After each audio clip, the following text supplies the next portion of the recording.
I don't think you can identify a typical participant on the MBA. They're all individuals and very strong individuals. They come from a multitude of backgrounds, very different organisations, from the small to mediums up to the multinational organisations, and also across the spectrum of the economy itself, from the public sector as well as the private sectors.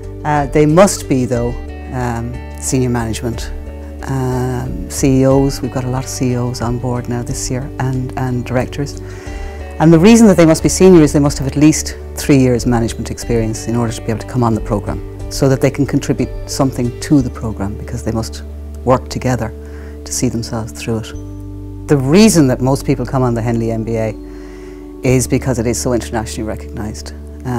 It's a very transportable degree. It's not only transportable in the learning time or while they're actually studying, but it's also transportable in terms of its recognition. You can travel anywhere with the Henley MBA.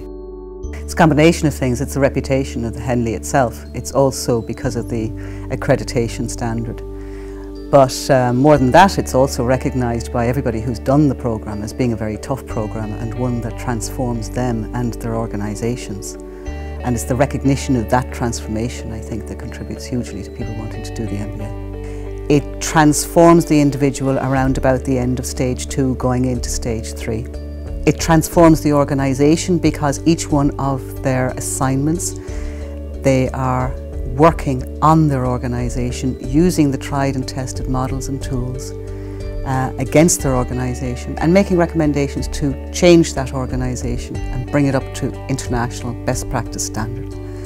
So in a number of different ways, there's not only the practical application of the theories, there's the personal transformation of the individual, and the whole organisational transformation that makes Henley so special. Delivery of the MBA is through blended learning.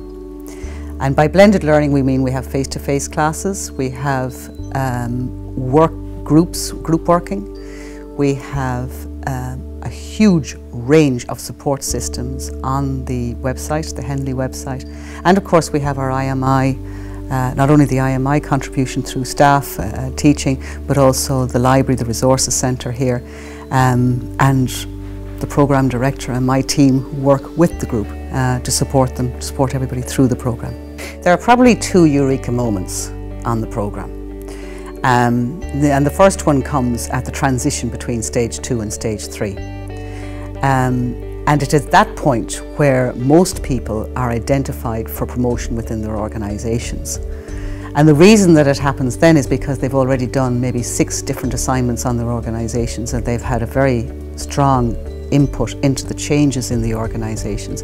And also they've been recognised by their peers in the organisation, as well as their line managers, as being potential for promotion. The other one, of course, is finishing.